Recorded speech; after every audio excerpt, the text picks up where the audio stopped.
Allez, on parle gastronomie à présent avec un classique qui fait toujours recette du mariage au vœu du maire, le pâté en croûte.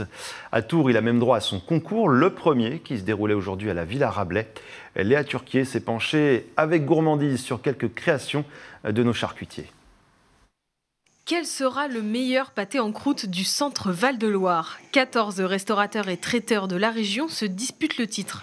Odeur, allure et texture, tout est passé au crible par le jury.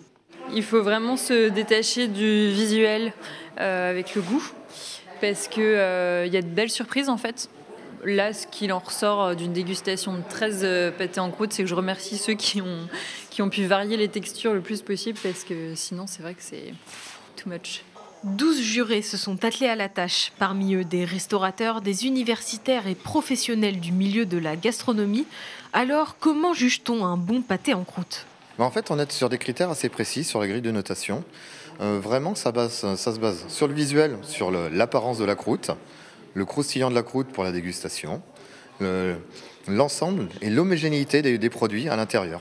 Un concours organisé par la Villa Rabelais à Tours et par l'Union des métiers de l'industrie et de l'hôtellerie dans un objectif commun, mettre à l'honneur le patrimoine culinaire français. Au Moyen-Âge, bien sûr, mais même avant cela, le pâté en croûte était déjà à l'honneur. Et jusqu'à aujourd'hui, c'est resté une sorte de chef-d'œuvre à accomplir pour les bons cuisiniers, parce que c'est très difficile de réussir un bon pâté en croûte. Mais la cuisine, la gastronomie, c'est un élément important de notre culture et de notre patrimoine.